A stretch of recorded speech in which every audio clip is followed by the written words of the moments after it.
Funding for Market Journal is provided by the Nebraska Corn Board. When we transform Nebraska corn into ethanol, it doesn't disappear from the food supply. It just takes a little detour. Ethanol is made from the starch. The rest of the corn becomes livestock feed to create meat and dairy products, corn oil, sweetener, and other food ingredients, and maybe a little carbon dioxide to make your soft drinks fizzy. Homegrown ethanol helps satisfy America's hunger for energy and the world's appetite for feed and food. Nebraska's family corn farmers, sustaining innovation.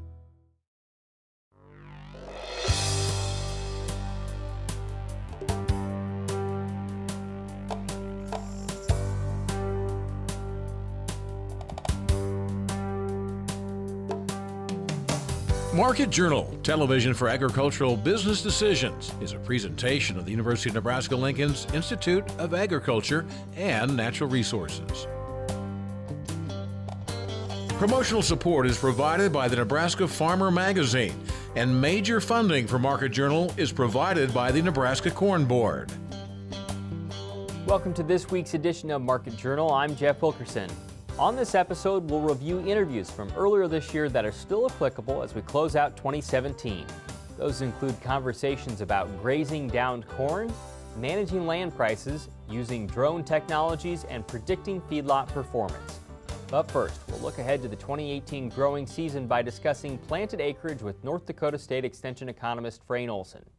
U.S. farmers planted 90.2 million acres of soybeans this past spring, a new high by about 6.8 million acres. Meanwhile, with data going back to 1919, producers put fewer wheat acres into the ground than ever before. If the U.S. Department of Agriculture's early projection holds, those records would be even more pronounced next season. We recently talked with Frayne to get his outlook for 2018, but we started by asking about the adjustment in acres over the last few years. Well, okay, so just to recap really quick, the corn acreage has been bouncing around a little bit, but we did take a little bit of a cut last year in corn acreage. So we took about 4 million acres out. The soybean acreage has been climbing consistently, and a lot of that has been driven by very strong international demand. The wheat acres is usually where all of the soybean acres have been coming from. We've been stealing a little bit from corn and more of it from wheat, so both the winter wheat as well as spring wheat acreage has been slipping over the last several years. So the general trends, corn a little bit variable, soybeans increasing, wheat decreasing. As you pencil out the numbers for 2018, what are the economics of each commodity? Yeah, so corn is going to be a little bit marginal given what we see today. Obviously, the forecast for yield or kind of trend line yields, what kind of an increase do we get next year is going to be a critical factor. At least up here in the northern plains, we're getting a lot of questions about corn acreage and whether they should continue to grow corn. We're in the transition area. As I look at the economics of it, I think it'll be kind of a push year. I really don't expect any major changes or shifts in corn acreage. My back of the envelope calculations at this point will be that we'll keep about the same acreage. We'll be in that 90 million acre range, plus or minus a little bit. Soybeans is the one that still pencils out, especially in these newer growing regions where you don't have the disease pressure or the insect pressure. Our fertility levels are still pretty good. You can make the soybeans pencil pretty well, and the demand base again is there, so prices have been holding a little bit stronger. Wheat is going to be the struggle, and I really want to think about wheat in two pieces, the winter wheat section and then the spring wheat portion. Right now, winter wheat prices are extremely low relative to the cost of production. I do expect to see the winter wheat acreage to slip as we find out in January what the official numbers are. And both hard red winter wheat as well as soft red winter wheat. Again, the hard red winter wheat being the larger acreage base of the two. On the spring wheat side, the economics of spring wheat are a little bit different than the winter wheat side. In the spring wheat, we had a much shorter crop last year because of the really dry conditions we had here in North Dakota and into eastern Montana. The drier conditions are still there, so farmers are a little bit concerned about not having any snowfall yet and what that means for spring planting. But I think there'll be more interest in spring wheat as we move forward. Again, it's an earlier season crop. If we get some rains in the springtime, it isn't as dependent upon those late season rains like for corn and soybeans. So I think we'll see a little bit of an increase in spring wheat acreage again in 2018. You mentioned you didn't see much change in corn. Soybeans last year, or soybeans this year, were about 90 million, just a shade over 90 million in planted acres. What do you think it'll be in 2018? So to get specific numbers, my best guess is that, again, corn will be about at 90 million acres, plus or minus a little bit. I think soybeans will actually push closer to 92, maybe just a little under that. I think we can pull, you know, almost 1 million acres out of the wheat complex. I think we can steal a little bit from cotton. I think there might be a little bit from sorghum that we can steal. So I do expect to see, again, a cutback in winter wheat acreage specifically. And then the bump, again, not quite 2 million acres in soybeans. So I think we'll be pushing closer to 92 there. Do the alternative crops come in, especially up in North Dakota where there's been drought? Could you see more alfalfa or pasture land that comes back into production? So one of the other wild cards, and I know when we do the math on acreage and trying to get this acreage split, you know, worked out, one of the areas we sometimes forget is hayland. And the hayland kind of separates into two categories. One would be alfalfa hay, one would be the grass hays. The alfalfa hay is kind of the target audience now for some higher productive soils, higher productive land. And so it is possible to do some shifting between alfalfa and corn or alfalfa and soybeans, depending upon where you are in the country. So it might be possible to steal a little bit there. The minor crops, the specialty crops, in our region, those are really, really important. But if you look at the national level and look all the acres that are available, it really doesn't allow us to add a lot of new acres to be able to steal from these minor crops, because these minor crops or the smaller market crops are usually very specialized crops, and the buyers of those are willing to pay a little bit more to maintain their acreage base. It's not that they need a lot of extra acres, but they do want to work pretty hard to hold those base acres together. There have been rumblings about CRP acres, not that that's anything new. Do you see a way that CRP is a factor over the next few years here?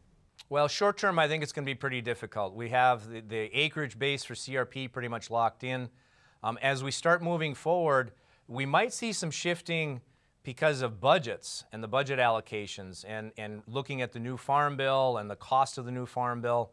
And one of the areas that people might looking to save some money as well as conserve some of the acreage then would be to open up some of those CRP acres. There's going to be some questions about the productivity of that land. There's a reason that those acres went into CRP. Again, they were put in for conservation purposes. Some of it has to do with wind erosion, some of it has to do with water quality.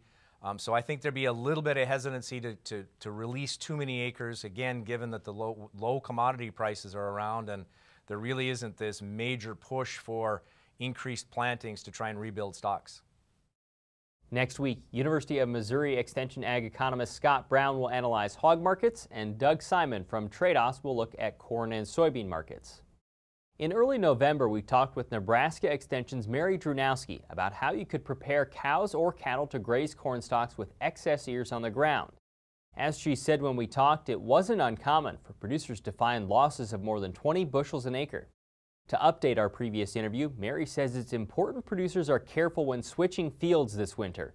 If animals have been on the same land for a while without much corn left, they're no longer adapted to high amounts of corn.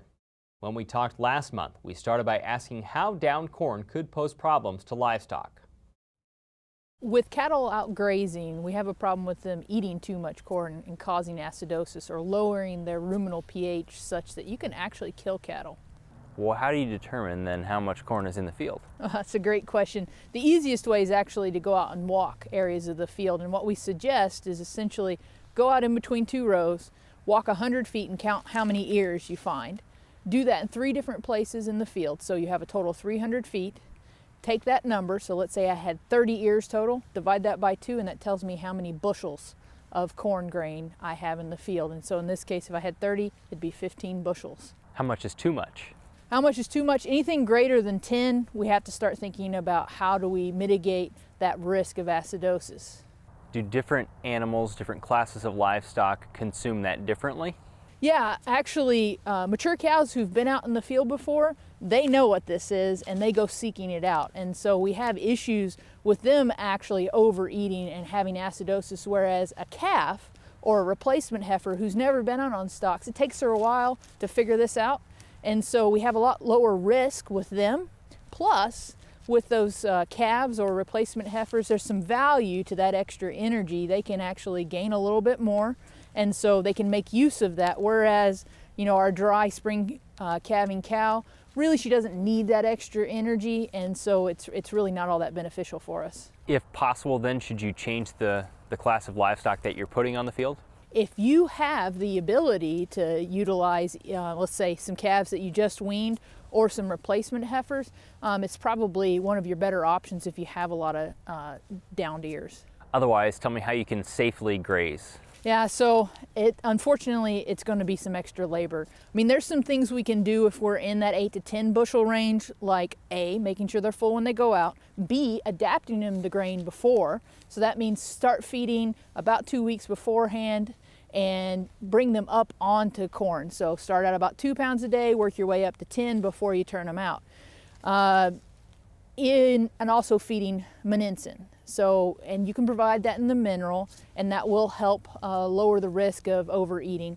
However, if we're above that 10 bushels, we're probably going to have to limit access. So that means either strip grazing or providing them access to not the whole field at once. Putting a lot of cows out is a lot better than putting few cows out. One of the things I want you to think about, let's say you have 20 bushels out there, which is not common right now with all the wind. That's over half a ton of corn grain per acre.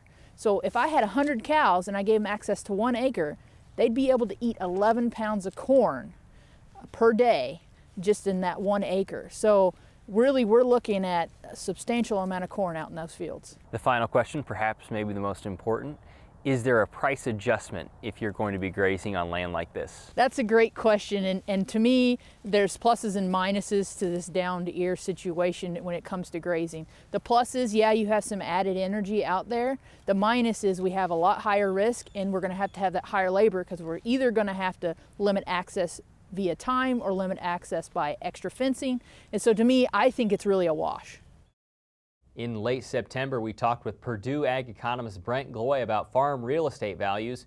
We mentioned the sharp rise Nebraska had seen in values and the expensive cash rental rates producers were reporting. We began our conversation in Omaha by asking how ag real estate values had increased across the country. Farmland has been on a tremendous run.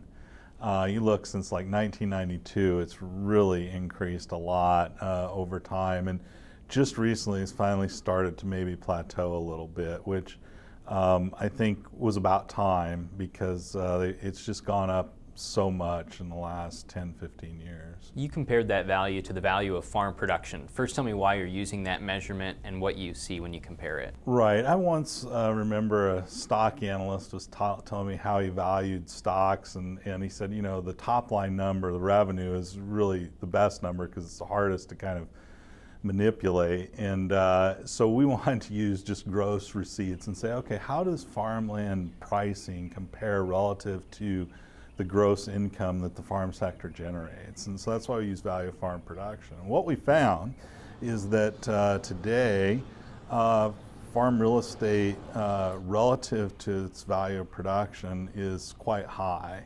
It's continued to become more expensive relative to the income that we're generating in the sector. So you think this is a possible warning sign? Yeah, I think it's one thing to look at it and say, well, look, you know, how much income does that asset base generate? And right now, that income that's generating is relatively low relative to how much you have to spend for that farmland you purchase. So we look at that as kind of saying, well, you know, it's a flag, and it's not a green flag. It's maybe a caution flag to say, hey, let's pay attention to this because we're not getting as much income for our dollar of investment in farmland. Are those values alarming when you look at net income as well? Yeah, so we also looked at net income, which is probably a better measure or another measure that you can look at.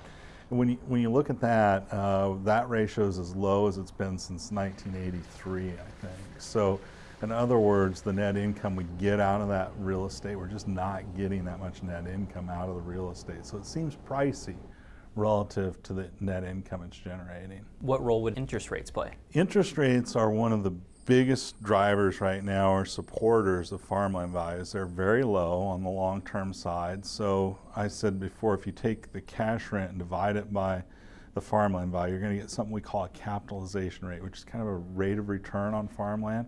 In Nebraska, it's probably around 3% in most places before property taxes. So if you take out another, some places $50 an acre in property taxes, maybe more in some counties, you're cutting that rate of return even lower.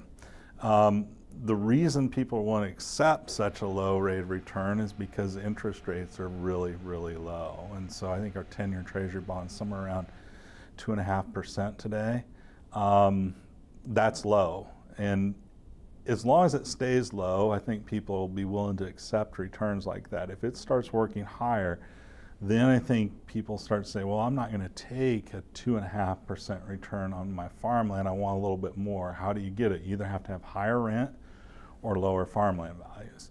Higher rents in this environment is a tough sell, I think. How would you advise farmers during this off-season if land comes up or if they need to renegotiate rents and things like that? Right. I think, you know, it's important to have open and honest dialogue with landowners about where the economics are and work to explain the situation to them, as well as, you know, evaluate your opportunities carefully. I don't think it's right to say you shouldn't rent the farm. I mean, there are reasons you should do it, but I think it's important to really understand what the economics of renting that property are at various rental rates. You know, just do some analysis and see what kind of return you're likely to get. Another thing to watch for is, you know, budgeting government program payments. So in 2017, in maybe about a month, I think, you're going to start to see some pretty big government program payments received by farmers in a lot of counties. Not every county, but in a lot of counties. But I would say that we need to be careful to realize that, one, there's a one-year lag on that. So you're going to get the government payment next year for the land you farm this year, not, you know, it's a year behind, which is kind of confusing, I think, to people. And two, the payments under the ARC program, ARC County program, are going to start going down really rapidly. And so if you're budgeting large ARC County payments in your budgets next year, I think you want to look carefully to see whether that's a good assumption or not. Look at some of the university resources that are out there on that issue, and I think you'll see that most people are expecting them to decline. As previous guests have noted on Market Journal, drone technologies could help producers do many things, but their practical and profitable applications may not yet be known. In March, North Dakota State Extension's John Nowatzki explained how researchers were using drones to scout fields, check animals, and locate herbicide-resistant weeds. We talked with John at a technology conference held at Nebraska Innovation Campus in Lincoln about his previous work with unmanned aircraft systems. I started using them in 2014, all focusing on agriculture and primarily focusing on crop production, but a little bit on livestock production as well. And the first year was at one of our research stations. We have, North Dakota State University has 7 research stations across the state, and we focused just on one area, trying to see what we could do for identifying issues with crops and a little bit on livestock issues as well. So that was with a small rotocopter UAV, and then in 2015 we got a couple of fixed wing UAVs, and again flying over research stations, but also starting to fly over individual farmers. And then last year we continued that work, but also worked with a company that has a large 35-foot wingspan internal combustion engine UAV, so we're focusing on larger areas now. What have you found to be the practical applications for farmers? Well, the practical applications, I think, first of all, I'm not sure we really understand that yet. I do think that as we go forward, the value of this high-resolution imagery that we get from unmanned aircraft is going to be with precision ag. If it doesn't fit into precision ag, it won't work. And there's been, I think a lot of people are saying, what is the practical value? And again, it has to fit into precision agriculture, and most things in precision ag make a farmer's life easier or more profitable. And this might make farmers' life a little more difficult. But anyway, to answer your question, practical things, first of all, obviously scouting fields, looking for anomalies. The second thing that we do that farmers are most interested in is stand counts for row crops, for particularly sugar beets and corn, counting the crops, because they want to know how many, if they plant 30,000 seeds, how many are coming up, and do they manage other parts of the field differently. Nitrogen management on corn, nitrogen management in season on wheat, both of them in season. A lot of disease issues with sugar beets that we're working with. Probably one of the most interesting things that we're working on is identifying herbicide-resistant weeds with imagery. So that's going to be an area I think that when our work at NDSU is looked at, that might be the most valuable part. Tell me more about that, how you can identify herbicide-resistant weeds in a field. Right. Well, what we're doing is we're using a thermal camera, thermal sensor. And initially we did the work in a greenhouse, so we took, I'll just use as an example, kochia. We used 5 different weeds, but planted herbicide-resistant kochia seeds and herbicide-susceptible ones. And then we let them grow to about the 3rd leaf stage, and then we apply the herbicide. And then every hour after that, for 100 hours, we used this thermal camera and took thermal pictures of them. And we found that after about 10 hours, those weeds that are susceptible to the herbicide don't have the right amount of water in their cells. They're actually starting to wilt even though you can't see it. And so the sun shines on them and they can't cool right, so the plant canopy temperature is 3 to 5 degrees higher. And those weeds that are resistant have the, they're not dying, they're still healthy, so they have the right amount of water in the cells, so they have a lower canopy temperature. So what we'll do then, we took those same plants and put them out on the ground and then flew over them with thermal cameras on drones. And we were able to pick out those weeds that are herbicide resistant within a few hours after the herbicide is applied. So the farmer then was going to have to go out and do something else with those weeds, but at least they know where they're at. How prohibitive are the regulations? The regulations now are very good. Until this past September, when the FAA passed the new Part 107 rules that they call it, was very prohibitive because basically you had to have a private pilot's license. But now you don't have to do that. It's a $150 test and something that, if you've studied a day or so, you'd be able to pass. So not an issue anymore. UNL beef cattle nutritionist Jim McDonald joined us in May to explain why researchers were studying how producers could predict feedlot performance. The work was part of the 2017 Beef Cattle Report. 2018's report is available now on UNL's beef website. We talked with Jim in the RB Warren Arena to ask how predicting performance could be useful. The principle of marketing cattle is to be able to continue to put weight on until the cost of putting on that additional pound of weight exceeds the price that you receive for it. Now, that doesn't always hold true in terms of market dynamics, and we're in that situation right now. But in general, knowing what your cost of gain is very important to targeting a specific marketing date. Now, everybody knows the cost of gain retrospectively because they look at their closeouts, right? But that's on average, and so what's much more difficult to predict is a cost of gain on a daily incremental basis. So what's happening to feed efficiency and cost of gain every day that they're in the feed yard. You've done some research on this topic. Lay out the study for me. So we've done a couple of things over the last few years. One of them was a modeling type experiment where we weighed cattle every 2 weeks. We've got a pretty good handle on how dressing percent changes, and so we're able to predict carcass weight as cattle would be marketed every 2 weeks, and then run some regression lines through them. So we were able to evaluate what's happening if you market cattle on a live basis and what happens if you marketed them on a carcass weight basis. And I think most of the industry recognizes commonly held belief that feed efficiency is declining as cattle are on feed. So composition of gain changes, you're putting down less muscle, you're putting down more fat. That's why dressing percent increases with time on feed. That's pretty well understood, and largely understood that feed efficiency is declining with the feeding period.